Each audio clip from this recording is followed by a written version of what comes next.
آج میرے ساتھ نعمان بھائی ہیں. اہلاً و سہلاً یا اخی نعمان، مرحبا. جزاک اللہ خیر. بڑی دیر پہلے ہماری جو کیفیات تھیں وہ کافی مختلف تھی. میں سو گیا ہوں تو ابھی الحمدللہ فریش ہو تھوڑا.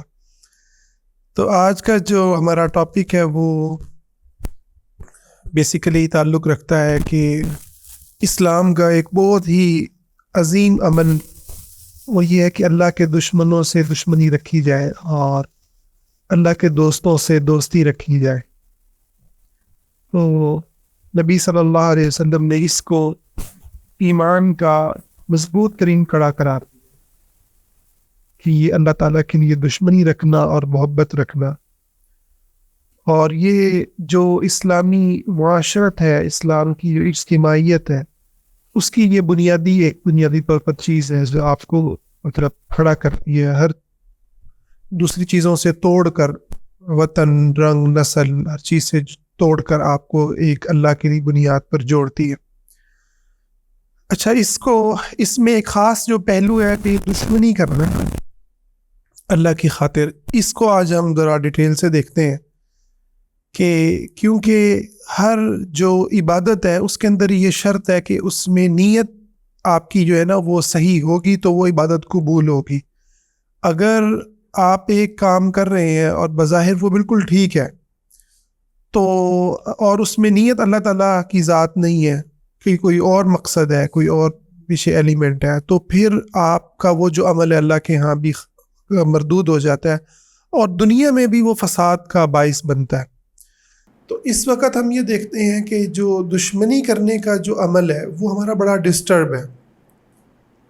ہم دشمنی کرنے پر آئیں تو شاید، بلکہ میں اکثر اپنے مذہبی طبقے میں یہ بات کرتا ہوں کہ یار ہم کہتے ہیں یہود و نصارہ ہمارے سب سے بڑے دشمن ہیں، اور قرآن بھی ہمیں یہی بتاتا ہے کہ وہ دشمنی جو ہے یہود و نصارہ نے ہمارے انبیاء کے ساتھ کی، ہمارے دین کے ساتھ کی، ہماری امت کے ساتھ کی. اچھا، وہ یہود و نصارہ کی کا جو ذکر ہے یا جو ان کی جو یعنی ہماری مذہبی زندگی کے اندر اس کا کوئی ہمیں ذکر ہی نہیں ملتا. آپ دیکھیں کہ ایک مدرسہ جو ہے وہ دوسرے مدرسے سے دشمنی کر رہا ہوگا، ایک مسجد دوسری مسجد سے دشمنی کر رہی ہوگی، ٹھیک ہے، اس کے اندر یہود و نصارہ، ان کی تہذیب، ان کے نظام، ٹھیک ہے، وہ آپ کو کہیں پر نظر نہیں آئیں گے. اچھا، پھر جو چلے ہم جو آپس میں بھی دشمنی کر رہے ہوتے ہیں اس کے بھی پیچھے کیا اسباب ہوتے ہیں. آج کا جو ٹاپک ہے وہ بیسیکلی یہ ہے. تو اس کو میں شروع کرتا ہوں، آپ شروع کریں اس کو، پھر میں کچھ. جی شیخ، اس میں میری خیال سے تو اس میں دو پہلو ہیں اس کے. ایک تو اس کا جو نفسیاتی پہلو ہے اس پہ میں بعد میں آؤں گا. ایک اس کا دوسرا فلسافیکل پہلو ہے، یعنی کہ ہر انسان جو ہے وہ جس طرح ایک انگلش میں سینگ ہے نا کہ one who stands for nothing will fall for any thing, یعنی یہ بیسک انسان کے کسی بھی انسان کے کا ایک معیار ہونا جو ہے وہ بڑا ضروری ہے کہ وہ کسی چیز کے لیے کھڑا ہوتا ہے، اس کی کوئی ایسی چیز ہوتی ہے جس کے ساتھ وہ اپنے آپ کو جوڑتا ہے. تو ہمارے سائیکالوجی میں ایک ٹرم یوز کی جاتی ہے، اس کو کہا جاتا ہے کور بلیف. کور بلیف بیسیکلی ایک ایسا بلیف ہوتا ہے جو آپ کانشیسلی شاید آپ کو اندازہ نہیں ہوتا، لیکن آپ نے اپنے بارے میں ایک ایسا کوئی بلیف بنایا ہوتا ہے. مثلاً کوئی ایسا انسان جو اپنے بارے میں یہ بلیف رکھتا ہے، ایسا نہیں ہے کہ وہ ہر وقت یہ سوچ رہا ہوگا کہ میں واقعی اس لائق ہوں کہ میرے ساتھ زیادتی ہو، میرے اوپر ظلم ہو، لیکن کچھ لوگ سائیکولوجیکلی اسپیکنگ ان کا ایک کور بلیف ہوتا ہے کہ میں واقعی جتنا اہم نہیں ہوں، میرے ساتھ ہو سکتا ہے. تو وہ شعوری طور پہ ایسا سوچ نہیں رہے ہوتے، ایسا نہیں کہ وہ صبح اٹھ کے ان کے ذہن میں یہ خیال آ رہا ہوتا ہے کہ وہ ایسا سوچ رہے ہوں گے. تو اسی طرح میں سمجھتا ہوں کہ کچھ ہمارے ہاں سب کانشیسلی ہماری کچھ ایسی ویلیوز ہمارے دماغوں میں بیٹھی ہوئی ہیں کہ ہم کہنے کو تو کہتے ہیں کہ ہم اصل میں اپنے آپ کو اسلام سے جوڑتے ہیں، ہم اپنے آپ کو ایک امت کے ساتھ جوڑتے ہیں، لیکن اصل میں اندر سے ہماری جو سائیکالوجی جہاں پہ ٹریگر ہو رہی ہے نا کہ وہ کہاں پہ ہمیں واقعی میں تکلیف ہوتی ہے، وہ کون سی ایسی چیز ہے جس کے بارے میں ہم جذباتی ہو جاتے ہیں، تو وہ اصل میں کچھ اور ہوتی ہے. یعنی کہ کوئی اگر کسی سیاسی پارٹی کا حصہ ہے تو جس طرح کی وہ دشمنی اور دوستی اپنی سیاسی پارٹی کے لیے دکھاتا ہے، اس کو اگر کہیں مسلمان نظر آ جائے آگے، مطلب وہ ایک خاص سیاسی پارٹی کا ہے، نون لیگ کا ہے یا پی ٹی آئی کا ہے یا کسی کا بھی ہے، اور اس کو اپنی محفل میں یا آگے پیچھے کہیں مخالف پارٹی کا بندہ نظر آ جائے، تو وہ سب کانشیسلی اس کو وہ والی عزت نہیں دیتا جو باقی سب کو دے رہا ہوتا ہے، کہ اس کو لگتا ہے کہ یار یہ واقعی میں مجھے اس کے ساتھ اپنی ایک دشمنی دکھانی ہے. تو قطع نظر اس سے کہ وہ پارٹی صحیح ہے یا غلط ہے، ٹھیک ہے، بالفرض مان لیں کہ بھائی آپ جس سیاسی پارٹی کو سپورٹ کرتے ہیں اس جیسی کوئی پارٹی نہیں، لیکن سوال یہاں پہ واقعی میں پیدا ہوتا ہے کہ کیا واقعی میں آپ کا جو لیول ہے وہ اس حد تک آپ کی ان کے ساتھ ولا اور برا پہنچ چکی ہے کہ اگر آپ کے خاندان میں، آپ کے دوستوں میں کوئی ایسا بندہ ہے جو کسی دوسری سیاسی پارٹی کو سپورٹ کر رہا ہے، تو بغیر اس سے بات کیے، بغیر کچھ ڈسکشن کیے آپ ایک اس کے بارے میں ایک ججمنٹ بنا لیتے ہیں. تو یہ سارا کا سارا کام جو ہے یہ بڑا غیر شعوری طور پہ ہو رہا ہوتا ہے. یعنی ہمارے گھر کوئی کافر آ جائے گا، اس کو چائے کی پیالی بھی دی جائے گی اور بسکٹ کھلائے جائیں گے، سب کچھ کھلایا جائے گا، جبکہ وہ بالکل اپوزٹ فلاسفی کے اوپر ہے. لیکن وہ بندہ جو ہماری فلاسفی کے اوپر ہے، جو کہ مسلمان ہے، جو کہ مسلمانوں کی ساری عبادات میں، ارکان میں اسی خدا پہ، اسی نبی کے اوپر یقین رکھتا ہے، اس کے ساتھ ہمیں ایک عجیب سی ایک وہ ہونا شروع ہو جائے گی. یہی معاملہ آپ کی ذات پات کے اندر ہوگا، یہی معاملہ آپ کی جو دینی جماعتیں ہیں اور جو فرقہ بندی ہے اس کے اندر بھی یہی معاملات ہوں گے کہ آپ نے اپنے آپ کو سب کانشیسلی جس چیز کے ساتھ جوڑا ہوا ہے، آپ کو آٹومیٹکلی آپ کا دماغ یہ بتانا شروع ہو جائے گا کہ یار وہ والا بندہ کیونکہ یہ والا کام نہیں کرتا، کیونکہ وہ تقلید نہیں کر رہا، یا وہ آپ کی طرح آمین اونچی نہیں بول رہا، یا وہ ہاتھ جو ہے وہ نیچے کی بجائے اوپر باندھ رہا ہے، کوئی بھی وجہ ہو سکتی ہے. تو آپ نے کیونکہ اپنے آپ کو آئیڈینٹیفائی اصل میں سب کانشیسلی اسلام کے ساتھ نہیں کیا ہوا، آپ نے اپنے آپ کو آئیڈینٹیفائی کسی اور چیز کے ساتھ اصل میں کیا ہوا. وہ کیوں کیا ہوا، اس کے اپنے کچھ نہ کچھ وجوہات ہیں. اس کی بیس کے اوپر پھر آپ کے جو جذبات ہیں دشمنی کے، وہ اس کے اوپر ٹریگر ہو رہے ہیں. اور وہ کیوں ٹریگر ہو رہے ہیں؟ کیونکہ سب کانشیسلی آپ اپنی کسی نہ کسی نیڈ کو پورا کر رہے ہوتے ہیں اس کے ذریعے. تو اس میں ایک سوال میرے ذہن میں ہے کہ میں چاہتا ہوں اس کے بارے میں بات کی جائے کہ ہمارے دین میں جو معاملہ ہے دشمنی کا، کہ کسی سے دشمنی کی جائے یا کسی سے برات کا اظہار کیا جائے، اور یہ میں خاص طور پہ دعوت کے حوالے سے پوچھ رہا ہوں کہ جو لوگ دعوت دینا چاہتے ہیں، چاہے وہ کسی ایسی تنظیم کو دعوت دینا چاہ رہے ہیں، چاہے وہ کسی لبرل مسلمان کو دعوت دینا چاہ رہے ہیں، چاہے وہ کسی ایسے مسلمان کو دعوت دینا چاہ رہے ہیں جو ان کی نظر میں بدعات میں مبتلا ہے یا گناہوں میں مبتلا ہے، یا ایون وہ کسی غیر مسلم کو دعوت دینا چاہ رہے ہیں، تو ان کی جو نفسیات ہے اسلام کی نظر میں کیا وہ ویسی ہی ہونی چاہیے کہ ان کو اپنے آپ کو ایک دشمن سمجھ کے اس کے اوپر ایک سنائپر کا ٹارگٹ لگا کے اس کو دعوت دینی چاہیے؟ کیا جو اسلام کا دشمنی کا کانسیپٹ ہے اس میں جو واقعتاً جو نظریاتی اللہ تعالیٰ کے دشمن ہیں، جو محاذوں کے اوپر لڑ رہے ہیں، جو باقاعدہ اسلام کے خلاف پلاننگ کر رہے ہیں اور سارا کچھ کر رہے ہیں، کیا ان کا حکم بھی ویسا ہی ہے ان کمپیریزن ٹو وہ لوگ جو ایک ویسٹ کے ایک معاشرے میں پلے بڑے، ان تک اسلام کی دعوت نہیں پہنچی، ان کو ان چیزوں کا پتہ نہیں تھا؟ تو ہمارا جو بیہیویئر ہے، یہ دشمنی کا سارا جو فلسفہ ہے، یہ اصل میں کس چیز کے اوپر لاگو ہوتا ہے؟ نہیں، انشاءاللہ اس پر ہم اس طرح کے بہت سارے پہلو ہیں، ان پر ہم بات کریں گے. میں اس کو یہاں سے شروع کرنا چاہ رہا تھا کہ جو کوئی بھی عبادت ہے نا، وہ دو ستونوں پر کھڑی ہوتی ہے. ایک ستون ہوتا ہے اخلاص کا، کہ وہ صرف آپ اللہ تعالیٰ کے لیے کریں.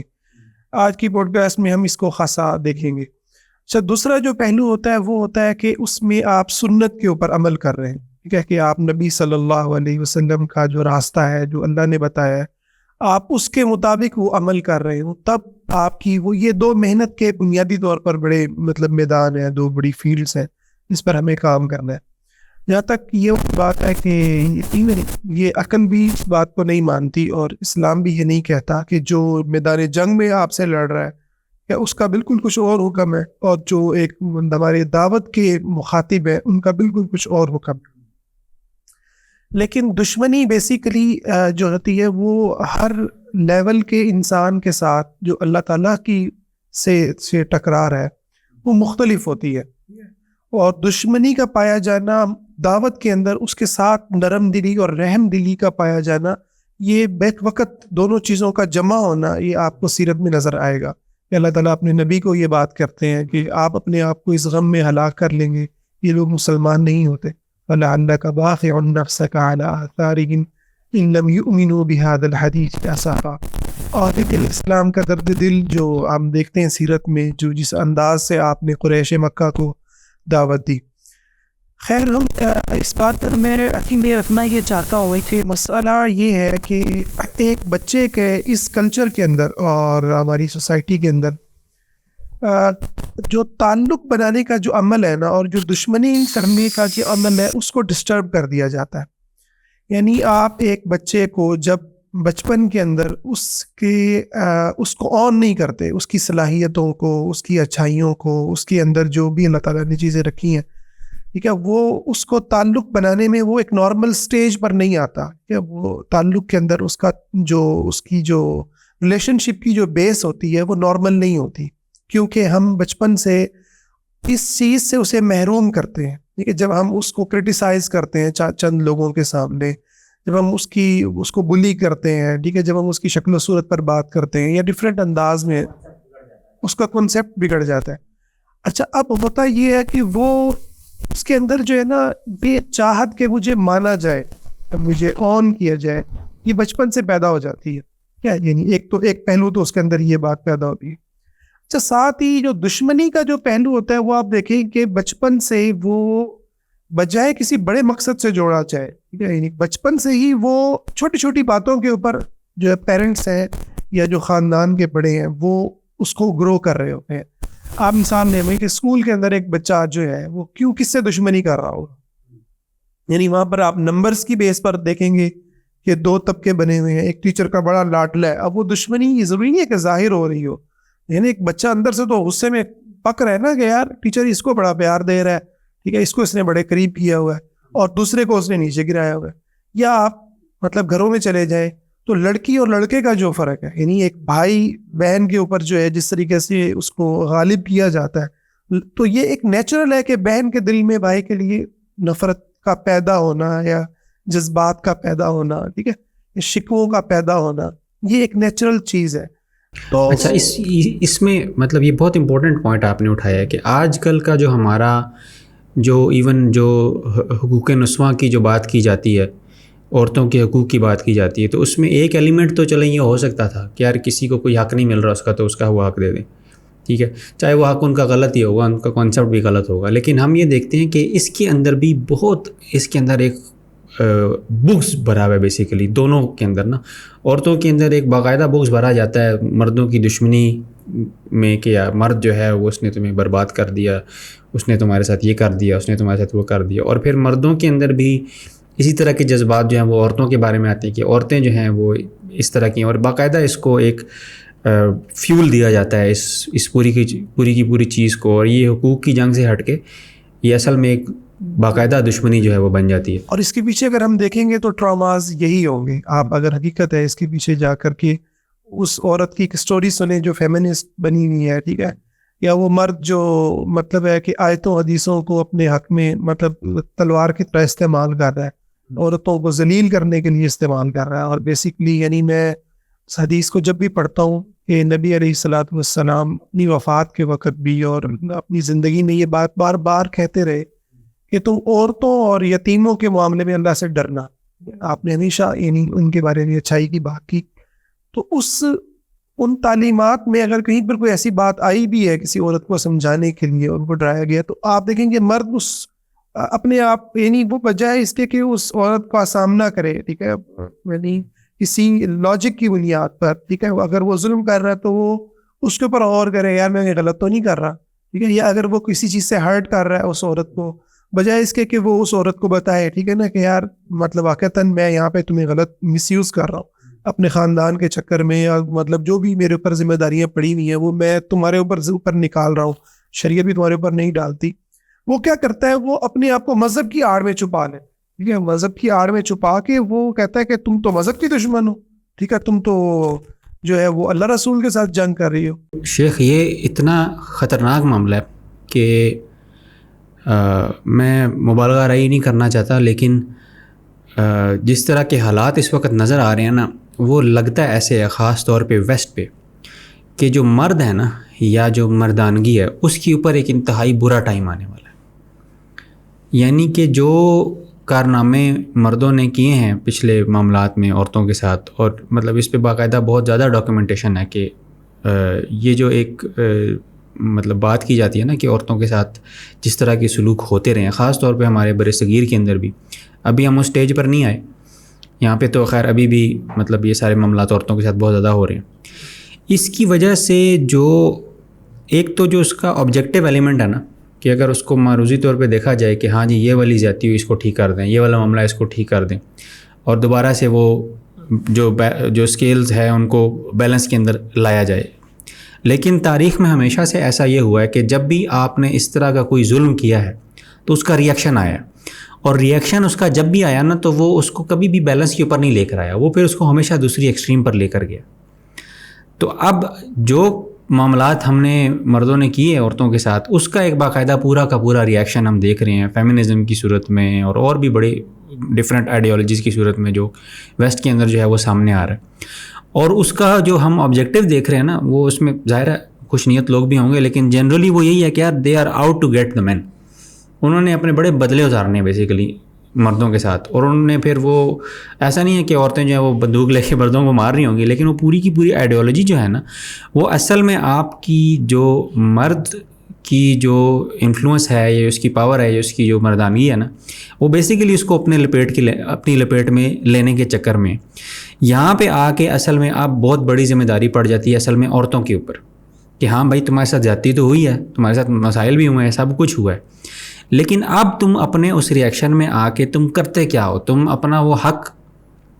لینے کی جدوجہد کرتے ہو، ہاں ٹھیک ہے بہت اچھی بات ہے کرو، لیکن اس کے اندر تم کتنے زیادہ بہہ جاتے ہو اپنے اس انتقام کی آگ میں، اور اس میں کتنے تم اندھے ہو جاتے ہو، اور تم وہ پورے کا پورا بیلنس خراب کر کے تم بھی اب وہی حرکت کرنے چلے جاتے ہو مردوں کے ساتھ جو تمہارے ساتھ ہوئی تھی۔ تو یہ ہم دیکھ رہے ہیں باقاعدہ ویسٹ کے اندر اس کے سائنس جو ہے نا وہ ہمیں نظر آ رہے ہیں۔ اس کی مجھے تو خیال ہے کہ اس کی سب سے بڑی ذمہ داری تو علماء اور دینی لوگوں پر پڑتی ہے نا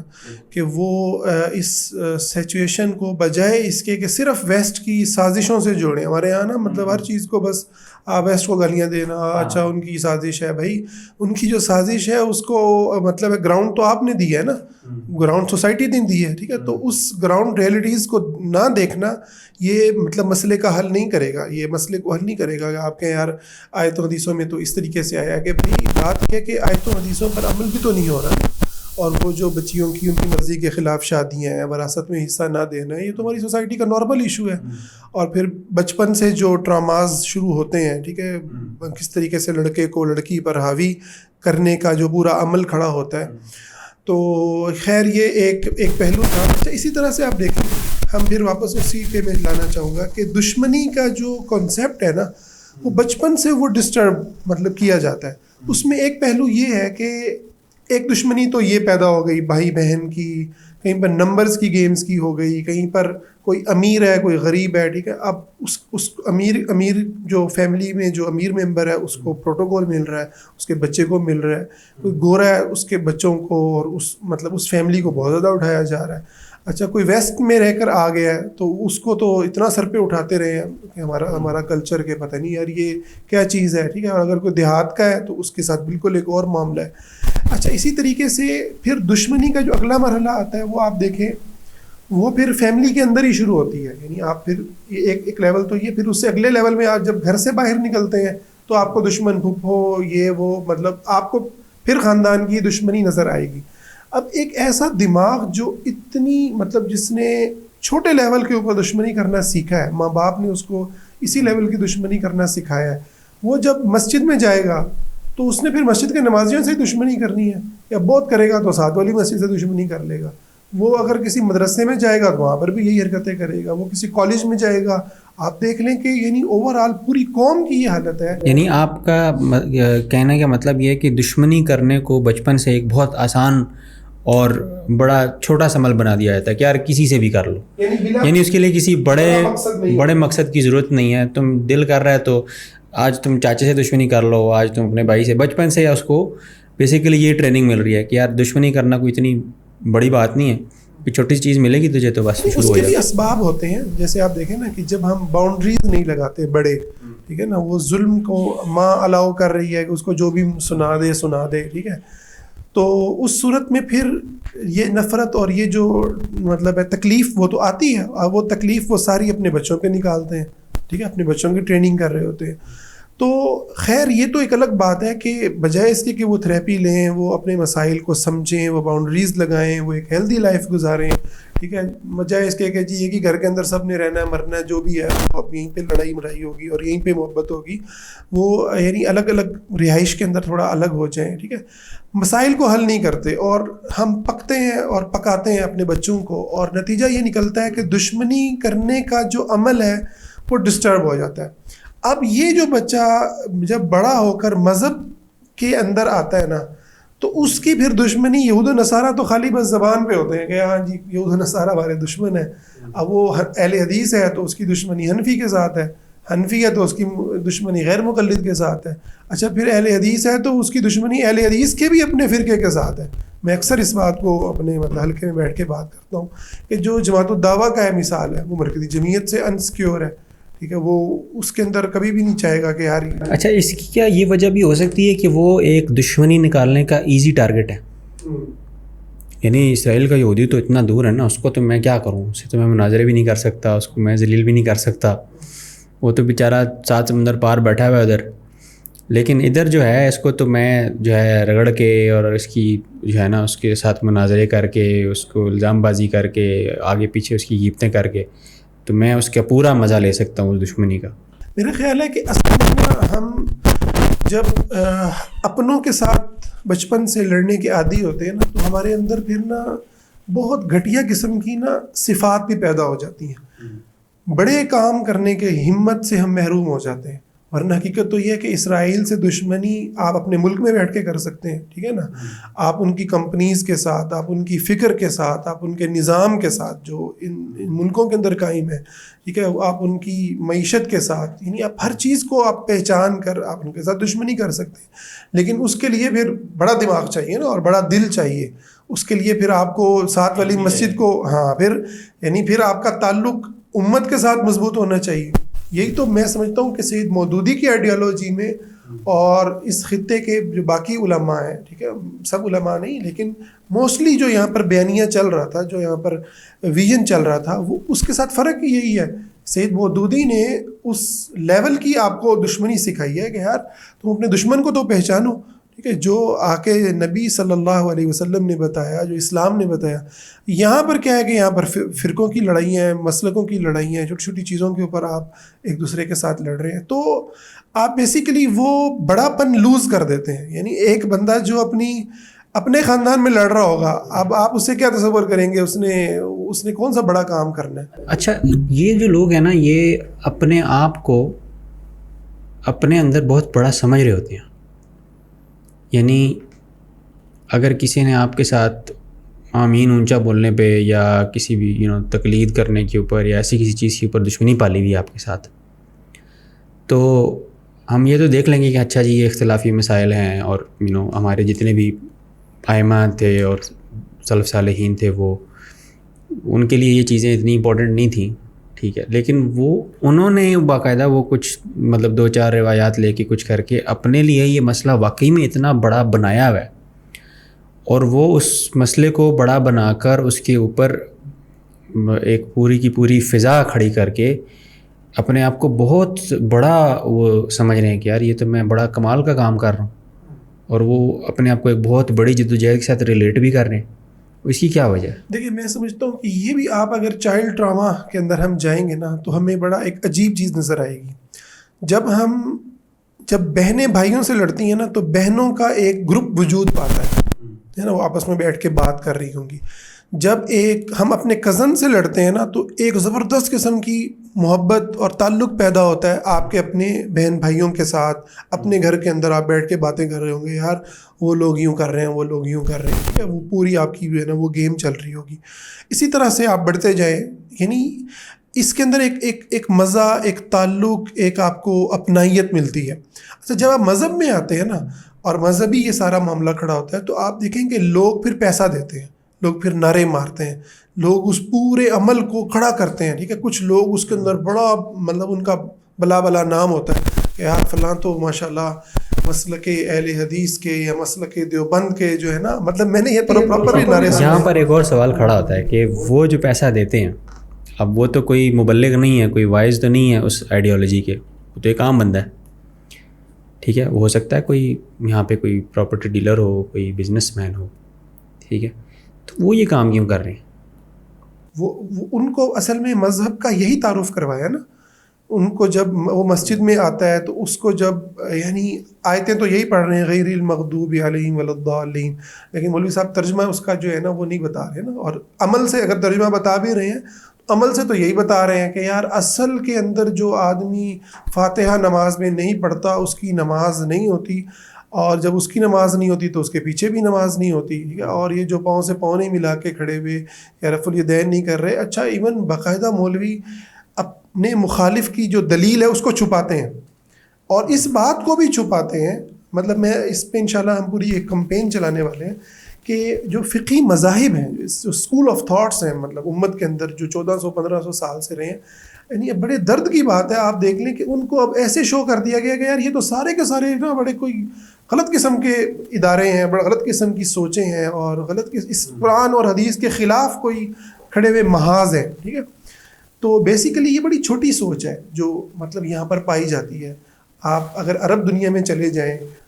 مطلب میں تو اس چیز کو بہت پروموٹ کرتا ہوں کہ آپ عربی سیکھیں تاکہ آپ ایک بڑی دنیا کو دیکھ سکیں، وہاں پر تو آپ کو یہ والی بحثیں نظر نہیں آتی، کیونکہ امت یہ تسلیم کرتی ہے کہ یار جو اختلاف حضرات صحابہ میں ہوا، تابعین میں ہوا، تبع تابعین میں ہوا، اور وہ اللہ تعالیٰ نے فطرت میں رکھا ہے اور اس کی بنیاد پر ڈفرینٹ اسکول آف تھاٹس بن گئے، تو اس میں کوئی حرج کی بات نہیں ہے، آپ کسی بھی ایک اسکول آف تھاٹ کو فالو کر لیں، آپ کو دوسرے کو ذلیل کرنے کی ضرورت نہیں ہے۔ یہاں بر صغیر کا مسئلہ صرف یہ ہے کہ ہم بڑے پن سے محروم ہیں، کہ ہم بڑے پن سے محروم ہیں، اور چھوٹے پن نے ہماری معیشت اور ہماری نیک نامی، ہمارے نعرے، ہماری مطلب ہے آبادکاری اور ہمارا یہ نا اس پہ کھڑا کر دیا۔ اگر اور ہم یہ نہیں سمجھ پا رہے کہ اگر ہم بڑا سوچیں گے تو اللہ تعالیٰ مال غنیمت والے راستے کھولے گا نا، ہم تو مال غنیمت اپنی ساتھ والی مسجد کا لوٹنے کے چکر میں، آپ یہ دیکھیں نا، مطلب وہاں پر تو مال غنیمت لوٹتے تھے جنگ بدر میں جا کے، یہاں وہ لوٹ رہے کہ یار فلاں نمازی اس مسجد میں چندہ دے رہا ہے، وہ مجھے آ کے دے دے۔ یہ اتنی گھٹیا سوچ، چھوٹی سوچ ہو جائے گی تو پھر آپ کو بدر والے کافروں کے ساتھ تو ٹکرانے کا موقع اللہ تعالیٰ آپ کو تو نہیں دے گا، پھر تو غزہ والوں کو ملے گا اور لوگوں کو ملے گا، وہ آپ کو نہیں ملے گا، کیونکہ آپ تو یہاں بھی اس جنگ میں مصروف ہیں۔ تو یہ ایک بڑا اہم پوائنٹ ہے، ٹھیک ہے، کہ ہمیں اپنی دشمنی کو دیکھنا کہ یار ہم دشمنی کیوں کرتے ہیں، کہ یہ جو میرے اندر نفرت آ رہی ہے، یہ چیز آ رہی ہے، یہ کسی ٹراما سے آ رہی ہے، یا یہ میں واقعتاً اللہ تعالیٰ کے حکم کی وجہ سے، قرآن کی وجہ سے، دین کی وجہ سے میں یہ دشمنی پال رہا ہوں۔ یہ بڑا اہم جو ہے نا سوال ہے جس کو ہم نے بالکل اگنور کیا ہوا ہے۔ شیخ یہ نہ صرف یہ کہ یہ اگنور کیا ہوا ہے، بلکہ اگر اگلے چند سالوں تک اگر ہم دیکھیں تو بظاہر اس میں کوئی ایسی نظر نہیں آتا چانس کہ اس کو ٹھیک کیا جائے گا، کیونکہ ایون ہم نے غزہ والے معاملے میں بھی دیکھا کہ پاکستان میں لوگوں کا کیا ری ایکشن رہا، یعنی بڑے بڑے علماء کو ہم نے دیکھا کہ ان کے لیے اپنی کرسیاں، اپنی تنظیمیں، اپنی جماعتیں جو تھیں وہ پہلی پریورٹی پہ تھیں، اور غزہ کا معاملہ جو ہے وہ دوسری پریورٹی پہ تھا۔ یعنی اتنا بڑا مسئلہ بھی ان لوگوں کو اکٹھے ہونے میں اکٹھا نہیں کر سکتا، یعنی اس کے پیچھے جو ٹراما ہے نا وہ اتنا زیادہ اندر تک سرایت کیا ہوا ہے۔ اب اس کی وجوہات کیا ہیں وہ ایک الگ کہانی ہے، لیکن یہ پورے کا پورا جو ہمارا خطہ ہے پاکستان انڈیا کا، یہاں پہ ہم دیکھتے ہیں کہ ہمارا جو عام مذہبی بندہ ہے یا ایون سیاسی بندہ ہے، لیکن فی الحال مذہبی کی بات کرتے ہیں، کہ وہ اتنا انسیکیور ہے، یعنی ہماری جو ذہنی جو ساخت ہے نا، اگر آپ دیکھیں لوگوں کو کہ وہ ہم سٹنٹڈ ہیں بیسیکلی، اور اس ذہنی ساخت کے اوپر ہم وہ والا فارمولا اپلائی کرنے کی کوشش کر رہے ہیں جو ایک نارمل بندے کے ساتھ کرنا چاہیے۔ اس نارمل بندے سے ہم امیدیں ویسی لگا سکتے ہیں کہ یار میں اس کو یہ بات کروں گا، قرآن کی بات کروں گا، امت کی بات کروں گا تو وہ میری بات کو سنے گا، لیکن یہ وہ بندہ جو اندر سے اتنا زیادہ انسیکیور ہے کہ یار اس کو پتہ ہے کہ میں آج جو ہے نا وہ سبز پگڑی پہن کے آیا ہوں یا وائٹ پگڑی پہن کے آیا ہوں، یا کوئی بھی میں نے اپنے آپ کو جس بھی حضرت اعلیٰ حضرت کے ساتھ یا مفتی صاحب کے ساتھ یا جس کے ساتھ بھی میں نے اس کو جوڑا ہوا ہے، تو اس کی پوری جو شناخت اور آئیڈینٹی ہے نا اس کے دوستوں کے اندر، اس کے خاندان کے اندر، اس نے جو پوری وہ بلڈنگ کھڑی کی ہے اس کے اندر اس نے باقاعدہ اینٹیں لگائی ہیں، وہ ساری کی ساری اس کے اوپر کھڑی ہے. اس کی اپنی کوئی سیلف ورتھ نہ کبھی بچپن سے بنی، نہ اس کے ماں باپ نے کبھی اس کی بنائی کہ بیٹا تم اس پگڑی کے علاوہ بھی تم کچھ ہو، تمہیں اللہ نے بڑی عزت دی ہے، تم نے وہ تو زیرو تھی. اب اس کو کوئی نہ کوئی سہارا ایسا چاہیے تھا کہ میں یہ جب پہن لوں گا نا تو میں کسی چیز کے ساتھ اب میں جڑ گیا ہوں، تو میں اس وجہ سے اس بیس پر میں سر اٹھا سکتا ہوں معاشرے کے اندر. تو اب جب آپ میرے اعلیٰ حضرت کے بارے میں بات کریں گے یا میرے فرقے کے بارے میں بات کریں گے تو آپ اصل میں میرے فرقے کے بارے میں بات نہیں کر رہے، آپ میں سے ایسا پگڑی اٹھا رہے ہیں. تو میں تو نہیں ایسے ہونے دوں گا. میرے لیے تو میری لائف لائن بن چکی ہے. اور یہ مطلب میں نے تو باقاعدہ اپنی تجربات میں یہ ہوتے ہوئے دیکھا ہے لوگوں کے ساتھ کہ وہ چھوٹی سی بات اگر آپ ہنٹ بھی کر دیں نا کسی کی پارٹی کے بارے میں،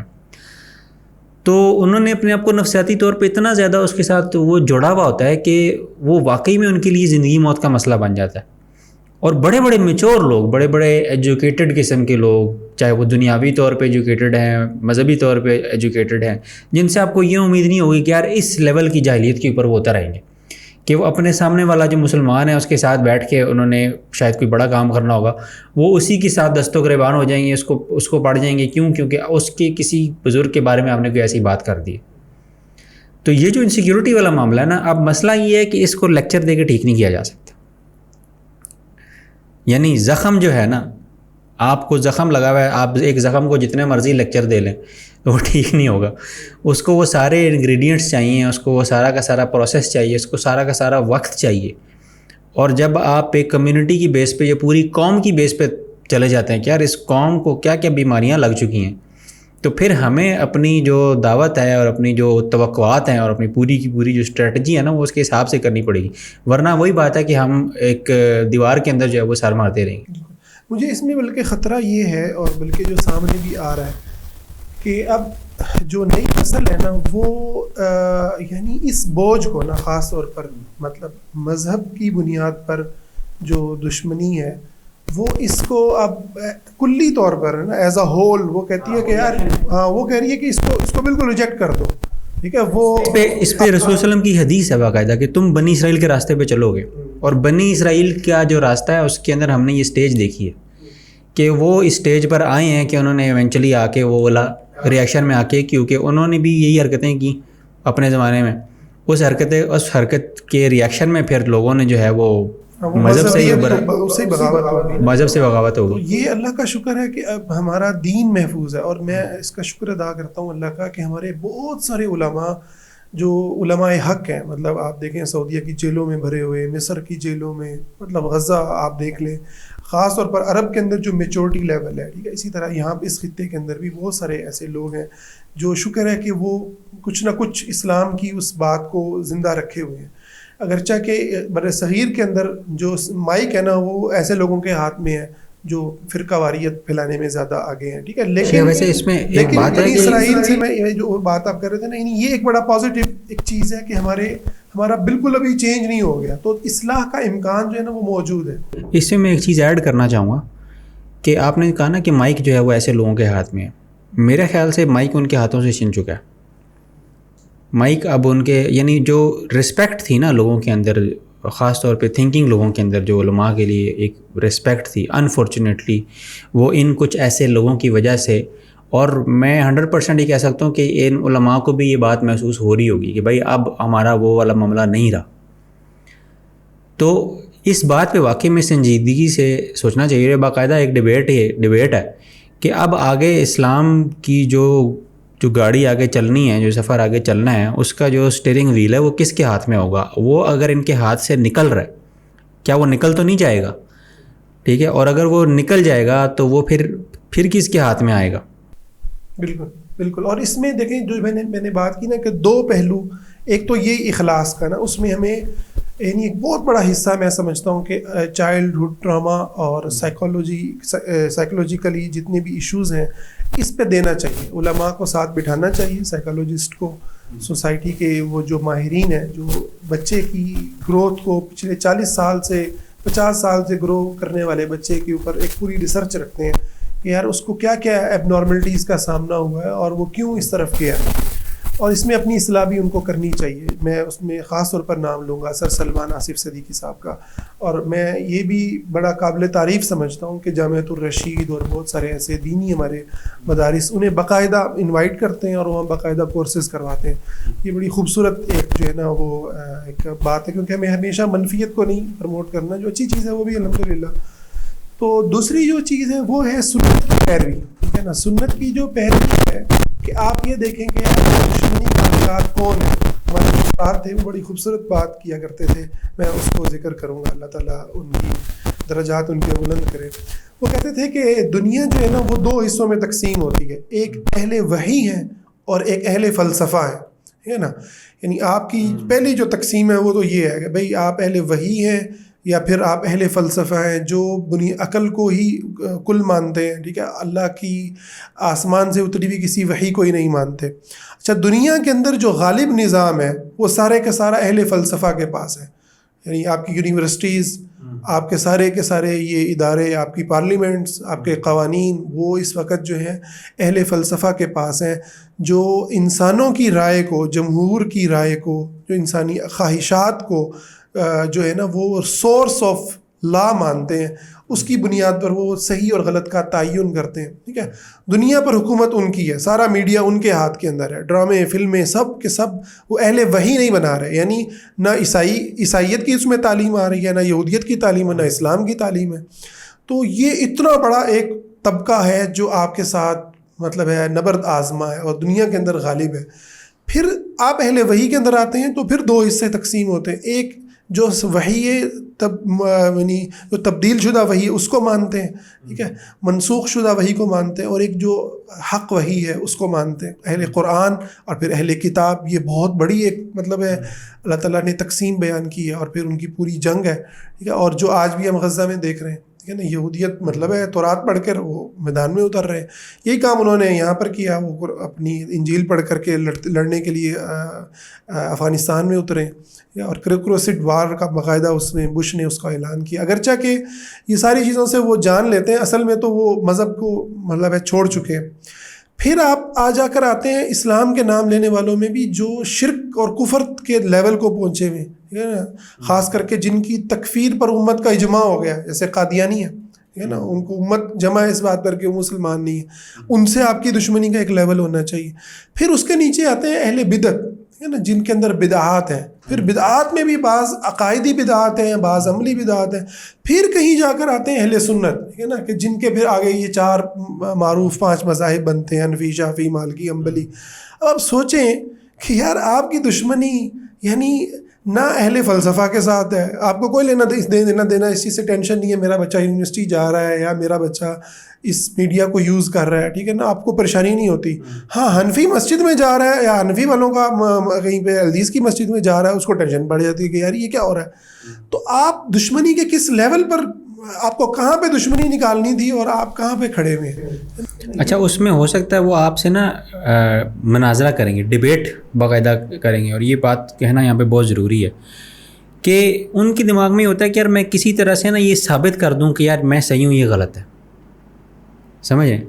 لیکن ہماری جو نفسیات ہونی چاہیے نا اس بندے کی طرف کہ یار اگلا جو ہے وہ حنفی مسجد میں جا رہا ہے، بالفرض ہم مان لیں کہ یار آپ کا جو انٹلیکچوئل سٹینس ہے نا وہ اس سے بہتر ہے، ٹھیک ہے. تو اب آپ کی اپروچ جو ہے نا وہ کیا ہونی چاہیے، بڑی پکچر کے اندر آپ کو کیسے بیہیو کرنا ہے،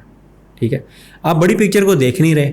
آپ اہل کفر کو دیکھ نہیں رہے، آپ ان سارے کے سارے شیاطین کو دیکھ نہیں رہے، آپ ان سارے کی ساری فوجوں کو دیکھ نہیں رہے جو مسلمانوں کے ممالک کے اندر اتری ہوئی ہیں،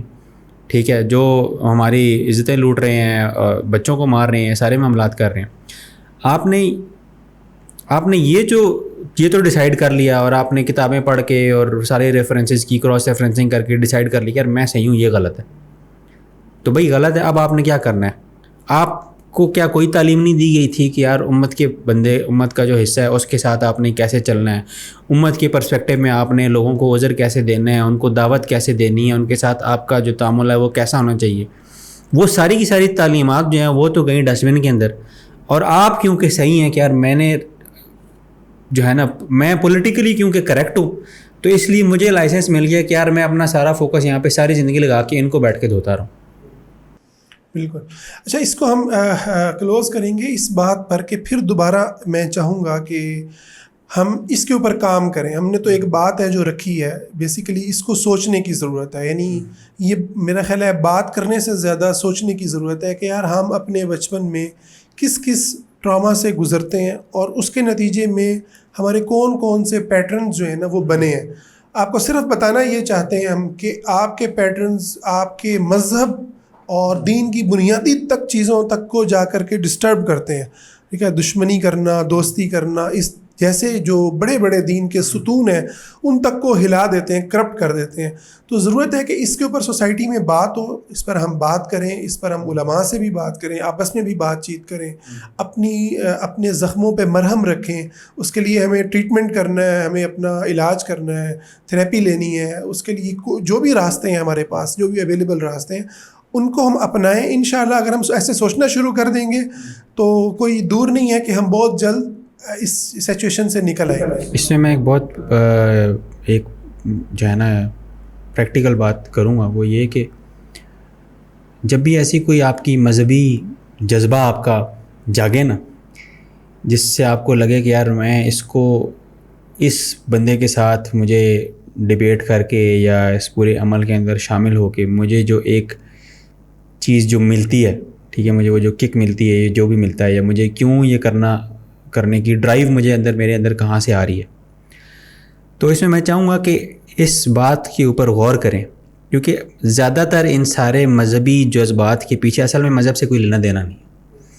اصل میں زیادہ تر اس کے پیچھے خوف ہے. وہ کس چیز کا خوف ہے وہ آپ بیٹھ کے سوچیں. اس پہ واقعتاً بیٹھ کے سوچنا چاہیے کہ میں جو یہ کام دین کا کام کرنے جا رہا ہوں، اس کے پیچھے میرا کون سا خوف ہے جو اصل میں ایٹ پلے ہے اصل کے اندر.